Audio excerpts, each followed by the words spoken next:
दोस्तों एक बार फिर से स्वागत करता हूँ जज्बातों का जहां विद जावेद अख्तर में। मैं हूँ जावेद अख्तर और आप एक बार फिर से सुनना शुरू कर चुके हैं रहस्य और रोमांच से भरपूर कहानी वसीयत का जंजाल। पिछले एपिसोड में आपने सुना ब्योमकेश के घर पे एक फ़ोन आता है जिसमें डिप्टी कमिश्नर उनको एक मर्डर के बारे में इंफॉर्मेशन देते हैं। उसके बाद ब्योमकेश बख्शी अपने सहयोगी अजीत के साथ घटना स्थल पर पहुंचता है और लाश का बारीकी से मुआयना करता है और घटना का पूरा वृत्तांत भी सुनता है। ब्योमकेश अपने स्तर पर इस केस को सुलझाने में लग जाता है। तो इस कहानी में आगे क्या हुआ, आइए सुनते हैं। गलियारे में दाएं तरफ कोने का कमरा सुकुमार बाबू का था। दरवाज़ा बंद था। विधु बाबू ने खटखटाए बगैर धक्का देकर खोल दिया। सुकुमार मेज पर कोनी रखकर बैठा था और हाथों में सिर को पकड़े हुए था। हमारे प्रवेश करते ही वह उठ गया। एक और पलंग था, दूसरी ओर मेज, कुर्सी और बुक शेल्फ था। ऊंचे डेस्क दीवार से लगे हुए थे। मेरे अनुमान में सुकुमार की उम्र 24-25 वर्ष के लगभग होगी। देखने में आकर्षक, शरीर गठा हुआ, लेकिन घर में भयानक दुर्घटना के प्रभाव ने पूरे शरीर को पीला करके त्वचा को सुखा दिया था। आंखों के नीचे स्याह गोले उभर आए थे।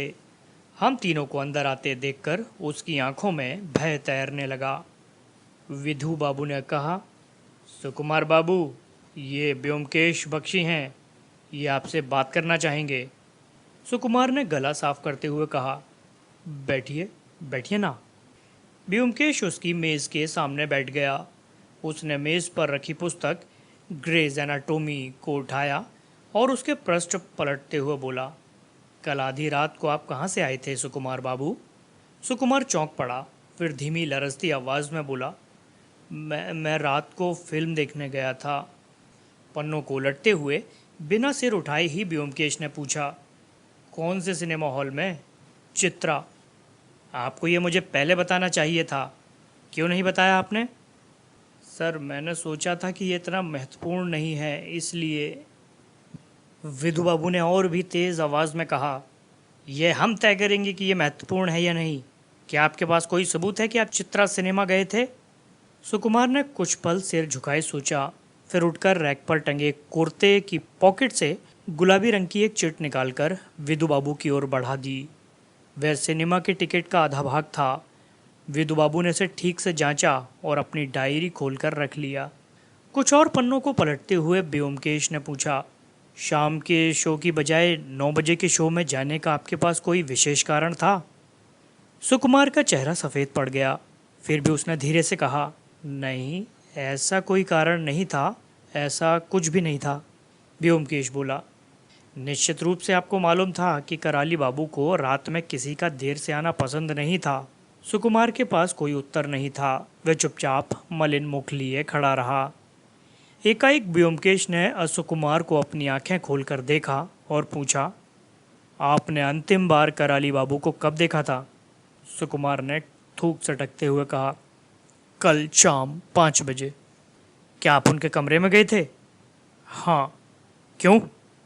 सुकुमार ने अपनी आवाज़ को नियंत्रित करने का प्रयास किया और धीमे स्वर में कहा, मैं काका से उनकी वसीयत के बारे में कुछ कहने के लिए गया था। उन्होंने अपनी वसीयत में मोती दा को बेदखल करके सारी संपत्ति मेरे नाम कर दी थी। इसको लेकर दोपहर में उनकी और मोती दा के बीच में झड़प भी हुई थी। मैं काका के पास ये कहने गया था कि मैं नहीं चाहता कि सारी संपत्ति केवल मेरे नाम की जाए, बल्कि हम सब बराबर के हिस्सेदार हैं और हम सब में बराबर विभाजित कर दी जाए। फिर जब उन्होंने मेरी पूरी बात सुनी तो क्रोध में उन्होंने मुझे कमरे से निकल जाने का आदेश दिया। आप निकल आए? हाँ, उसके बाद मैं फ़नी के कमरे में गया। बात करते करते काफ़ी देर हो गई थी। मेरा मन बड़ा विचलित हो रहा था। सोचा क्यों ना कोई फिल्म देख लूँ। फ़नी ने भी मेरे प्रस्ताव का अनुमोदन कर दिया, इसलिए मैं चुपचाप निकल गया, यह सोचकर कि काका को पता भी न चलेगा। प्रत्यक्षता विधु बाबू सुकुमार की दलील पर पूर्णतः संतुष्ट दिखाई दिए, लेकिन ब्योमकेश के चेहरे पर अब भी शिकन मौजूद थी, जिसे देखकर विधु बाबू ने कुछ उखड़े स्वर में कहा, ब्योमकेश बाबू, आप अपनी मंशा क्यों नहीं बताते?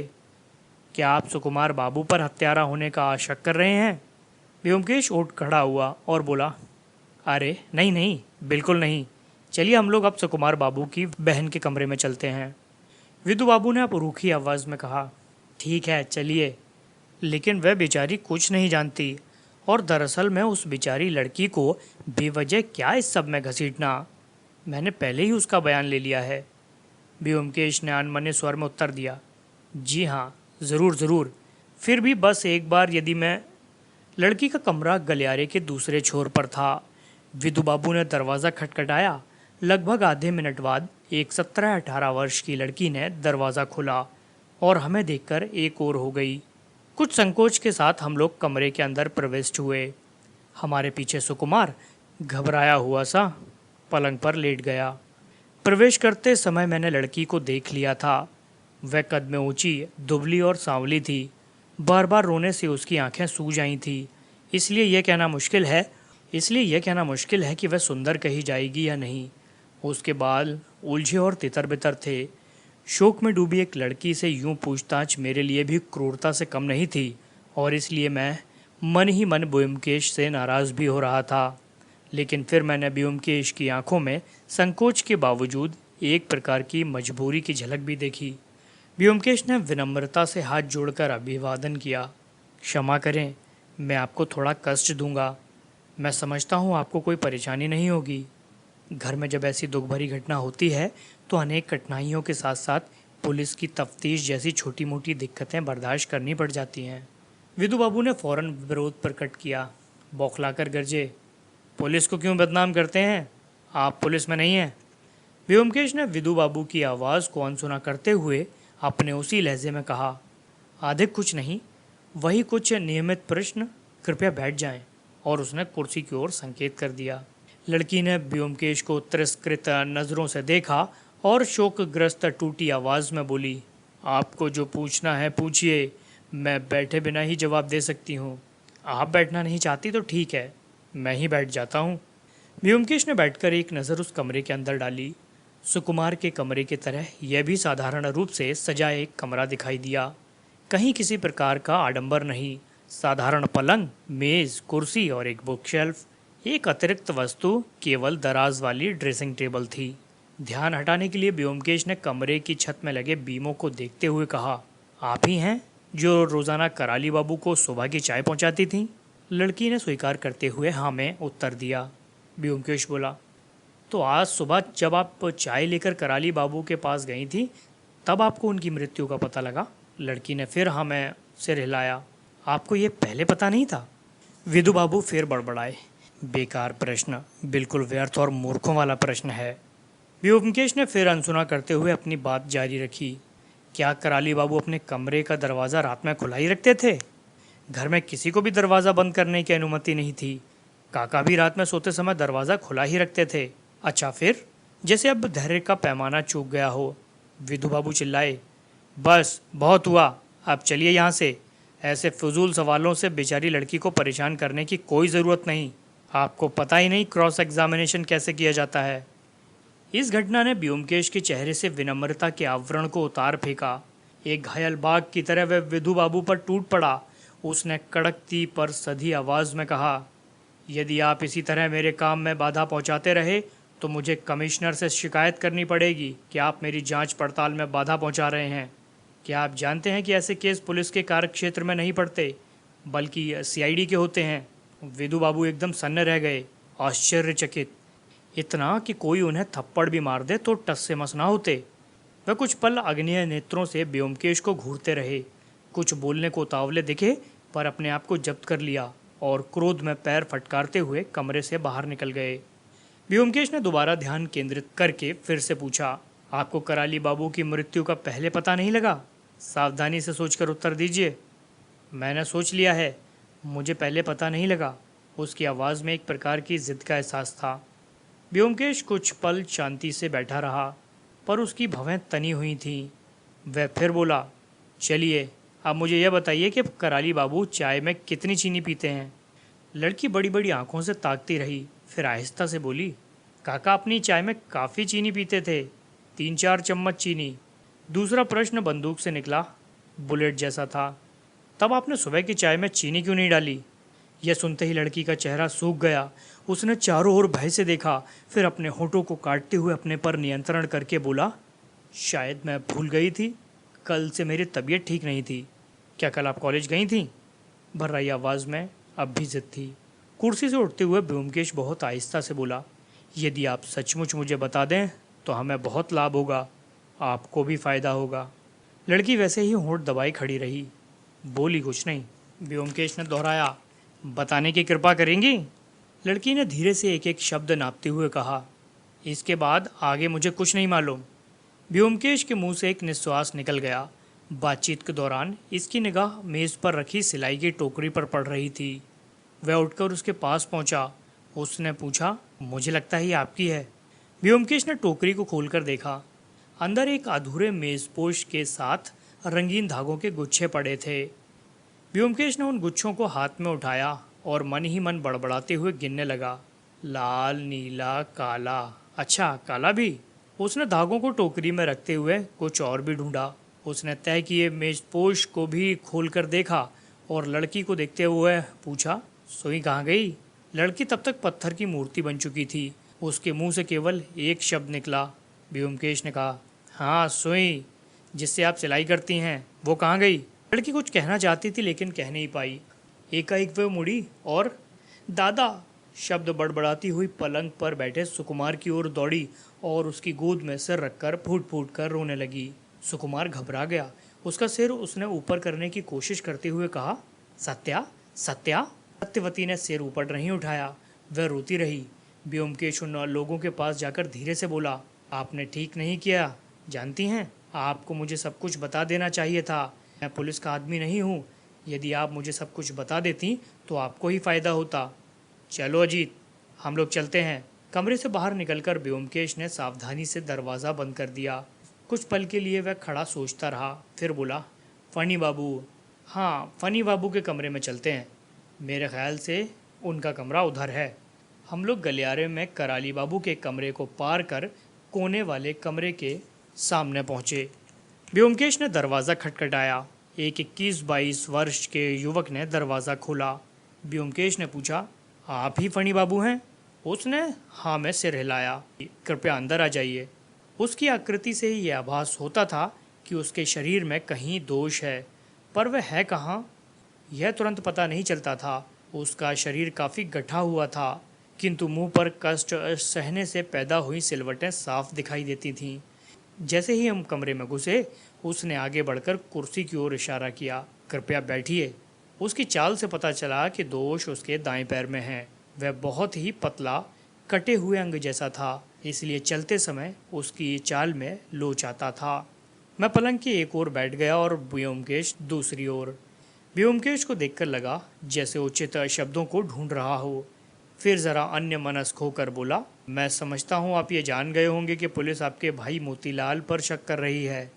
मैं जानता हूँ, फनी बोला, पर अपनी ओर से निश्चित रूप से कह सकता हूँ कि दादा बेकसूर हैं। वे गुस्सैल और झगड़ालू ज़रूर हैं, पर काका की हत्या करने की क्षमता नहीं रखते। वसीयत से अपने नाम बेदखल किए जाने के बाद भी यह संस्कार केवल मोतीदा पर ही नहीं, हम सब पर लागू होता है। तो मोतीदा पर ही शक क्यों किया जाए? ब्योमकेश ने उसके प्रश्न पर ध्यान न देकर कहा, मैं समझता हूँ कि आपने पुलिस को अपना बयान दे दिया होगा, फिर भी मैं कुछ प्रश्न पूछना। फणी कुछ असमंजस में दिखाई दिए। आप पुलिस में नहीं हैं तो मैंने सोचा शायद सीआईडी के होंगे। ब्योमकेश ने हंसकर कहा, नहीं, मैं केवल सत्य का खोजी हूँ, सत्यान्वेषी। फणी ने सुना तो आश्चर्य में उसकी आंखें चौड़ी हो गईं। वह बोला, सत्यान्वेषी ब्योमकेश बाबू? तो आप क्या ब्योमकेश बख्शी हैं? ब्योमकेश ने सिर हिलाया और बोला, आप मुझे यह बताइए कि कराली बाबू के संबंध सब लोगों से कैसे थे? दूसरे शब्दों में, किसे वे पसंद करते थे और किसे नापसंद? कुछ विस्तार में बताएंगे? फणी कुछ देर अपने हाथों में सिर छिपाए बैठा रहा, फिर एक फीकी मुस्कान के साथ बोला, देखिए, मैं एक लंगड़ा आदमी हूँ, भगवान का शाप है, इसलिए मैं अन्य लोगों से ज़्यादा मेलजोल नहीं रख पाता। मैं और मेरी ये पुस्तकें मेरे अब तक के जीवन में मेरी साथी रही हैं, इसलिए मैं ठीक से नहीं बता पाऊँगा कि काका की हम लोगों में से किस पर कृपा थी और किस पर नाराज़गी। काका को समझना आसान नहीं था और न ही वे अपनी मंशा जाहिर करते थे, लेकिन उनकी बातों और बर्ताव से मैं यही जान पाया हूँ, सत्यान्वेषी की परवाह अधिक करते थे। और आपकी? संभव है मैं लंगड़ा हूँ, इसलिए उनके मन के भीतर कहीं दया का भाव हो, पर इससे अधिक मैं उनकी आत्मा का अनादर नहीं करना चाहता, विशेष रूप से ऐसे व्यक्ति का जिसने हम सबको शरण न दी होती तो हम लोग अब तक भूखे ही मर गए होते। लेकिन यह भी सही है कि वे नहीं जानते थे कि प्यार कैसा होता है। व्योमकेश बोला, शायद आपको मालूम हो कि उन्होंने अपनी वसीयत में सारी संपत्ति सुकुमार के नाम की है। फणी थोड़ा मुस्कुराया और बोला, मैंने सुना है और इसमें कोई संदेह भी नहीं होना चाहिए, क्योंकि हम सब में सुकुमार ही योग्य व्यक्ति है। लेकिन इससे यह नहीं कहा जा सकता कि काका के हृदय में क्या है। वह क्षणिक आवेश के व्यक्ति थे, ज़रा सी बात पर बिगड़ते और टाइपराइटर पर टप टप करके अपनी वसीयत बदल देते थे। इस पर शायद ही कोई बचा हो जिसके नाम उन्होंने कभी ना कभी वसीयत ना की हो। व्योमकेश ने कहा, चूँकि अंतिम वसीयत सुकुमार के नाम है इसलिए संपत्ति उसी को मिलेगी। फणी बोला, अच्छा है, मुझे कानून की इतनी जानकारी नहीं है। कानून तो यही कहता है। व्योमकेश क्षणिक हिचकिचाहट के बाद बोला, ऐसी स्थिति में आप क्या करेंगे, आपने सोचा है? फणी ने निराशा में अपने बालों पर हाथ फेरा और खिड़की से बाहर देखते हुए बोला, मुझे नहीं मालूम मैं क्या करूँगा, कहाँ जाऊँगा। मैं कुछ लिखा पढ़ा नहीं हूँ, इसलिए नौकरी नहीं कर सकता। यदि सुकुमार मुझे शरण देता है तो उसके पास रहूँगा या फिर मेरा अंत सड़कों पर होगा। उसकी आंखों में आंसू आ गए।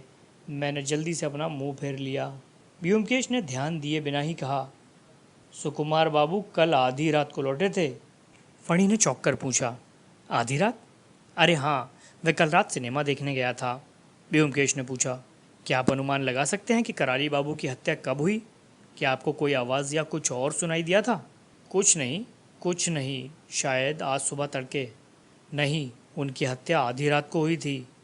व्योमकेश ने उठकर अपनी घड़ी देखी और बोला, ओह, 2:30 बज गया, अब काफ़ी है, चलो अजीत, मुझे बहुत भूख लगी है, हम लोगों ने सुबह से कुछ भी नहीं खाया। अच्छा, नमस्कार। ठीक उसी समय नीचे शोरगुल सुनाई दिया। दूसरे ही क्षण एक व्यक्ति हाँफता हुआ दरवाज़ा खोलकर घुसा और बोला, ये फणेश, पुलिस मोतीदा को पकड़ कर लाई है। किंतु हमें देखकर रुक गया। व्योमकेश ने कहा, क्या आप ही माखन बाबू हैं? माखन भय से पीला पड़ गया और मैं कुछ नहीं जानता कहते हुए तेज़ी से बाहर निकल गया। हम लोगों ने नीचे जाकर देखा, ड्राइंग रूम में बहुत अफरा तफरी मची हुई थी। विधु बाबू नहीं थे, उनकी जगह स्थानीय चौकी का इंस्पेक्टर कुर्सी पर बैठा हुआ था। उसके सामने 2 सिपाही एक व्यक्ति को पकड़े खड़े थे, जिसके मुंह पर हवाइयाँ उड़ रही थी। वह चिल्ला रहा था, काका की हत्या हो गई? देखिए सर, मैं कुछ नहीं जानता, मैं किसी की भी कसम खा सकता हूँ। मैं एक मूर्ख शराबी हूँ और मैंने रात दलीम के यहाँ गुजारी है, वह गवाही दे देगी। इंस्पेक्टर अपना काम जानता था। वह इस सब के बीच चुपचाप बैठा था। उसने जब हमें आते देखा तो बोला, व्योमकेश बाबू, ये है मोतीलाल, विधु बाबू का मुजरिम। आपको यदि कुछ पूछना हो तो पूछ लें। व्योमकेश बोला, इन्हें कहाँ से पकड़ा?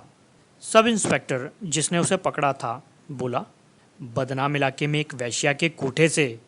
मोतीलाल ने फिर फरियाद शुरू कर दी, मैं दलीम के कोठे पर सो रहा था, कौन बेहुदा कहता है?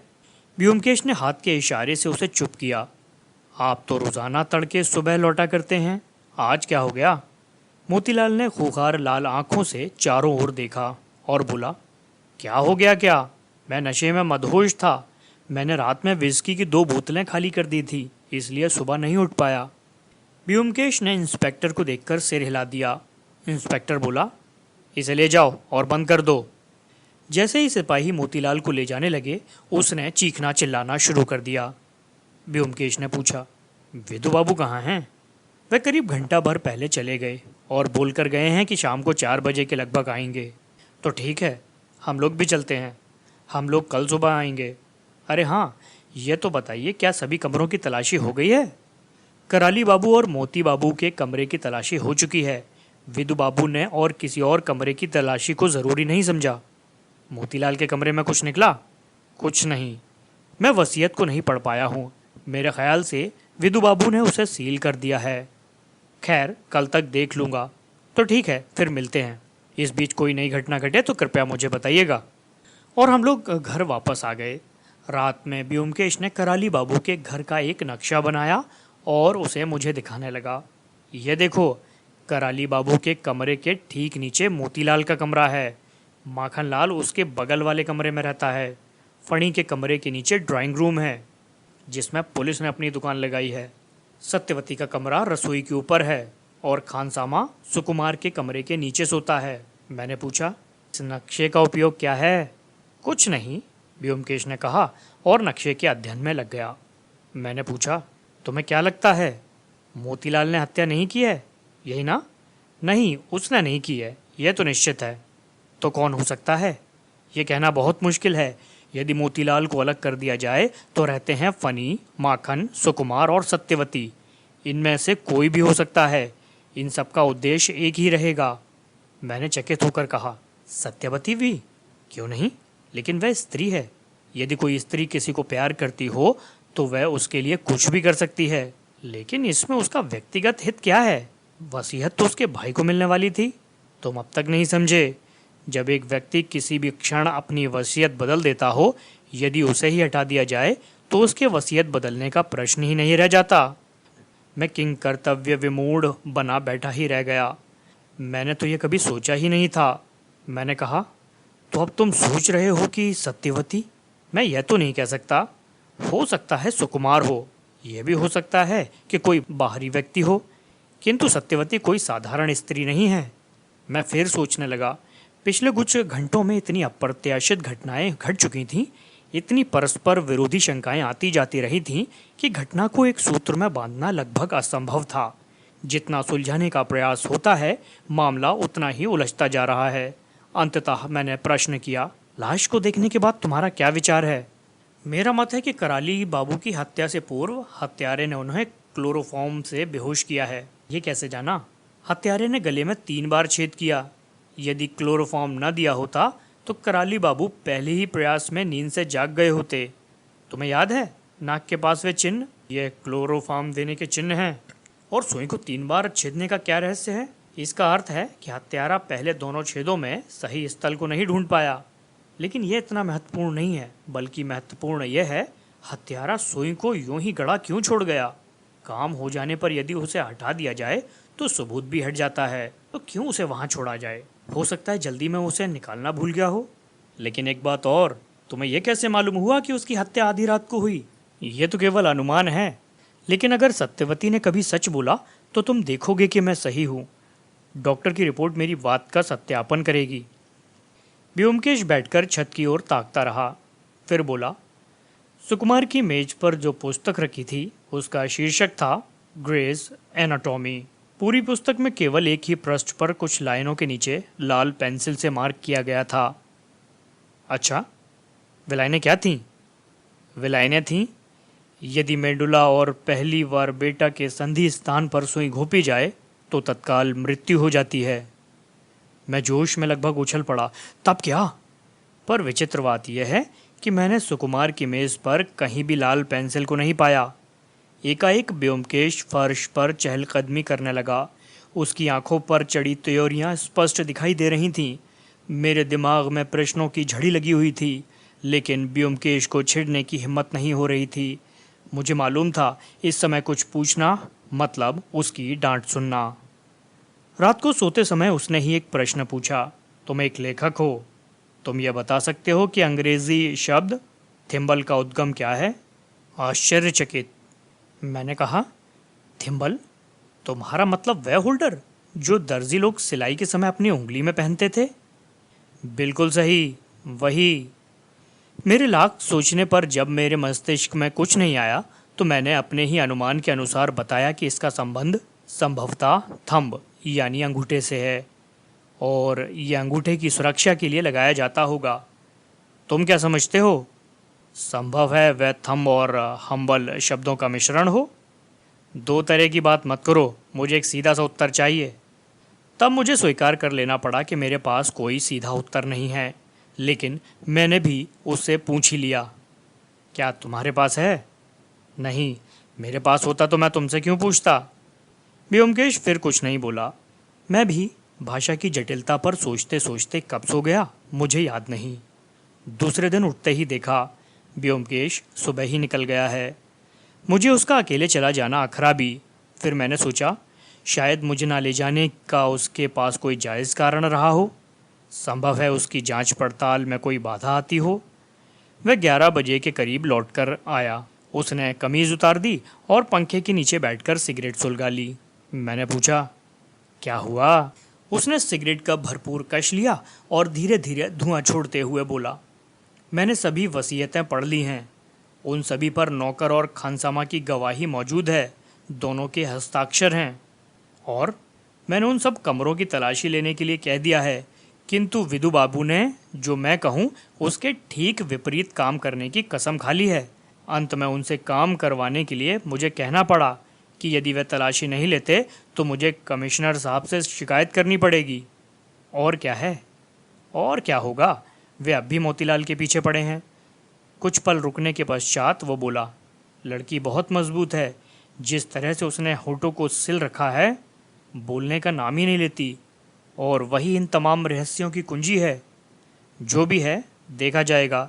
यदि विदु बाबू सभी कमरों की अच्छे से तलाशी करवाते हैं तो कहीं से भी कुछ भी निकल सकता है।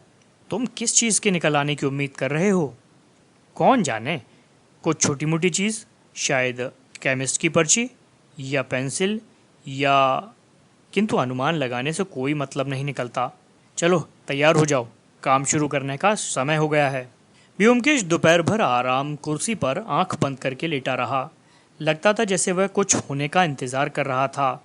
3 बजते बजते पुतीराम चाय लेकर आ गया। व्योमकेश ने शांति से चाय पी और फिर उसी पोज में लेट गया। लगभग 3:30 बजे दूसरे कमरे में फ़ोन की घंटी बजने लगी।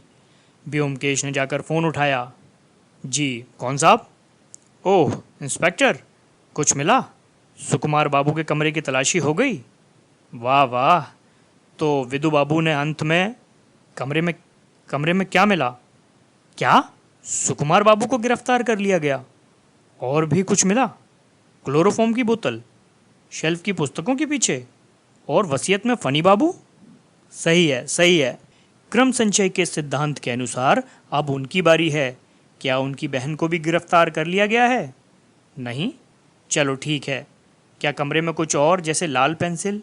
नहीं। आश्चर्य है। कोई अन्य सिलाई की वस्तु? तो क्या विधु बाबू हैं वहाँ? मोतीलाल को छोड़ने गए हैं? चलो, अंततः अकल तो आई। सुकुमार के कमरे के अलावा और किसी कमरे की तलाशी ली? नहीं। ऐसा क्यों? विधु बाबू ने ज़रूरी नहीं समझा? विधु बाबू क्या ज़रूरी समझते हैं? क्या मेरी ज़रूरत है? मैं नई वसीयत देखना चाह रहा था। ओह, वे अपने साथ ले गए हैं? तो ठीक है, कल सुबह ठीक रहेगा, जब तक लाल पेंसिल और सिलाई का सामान नहीं मिल जाता। क्षमा करें, आप क्या कह रहे थे?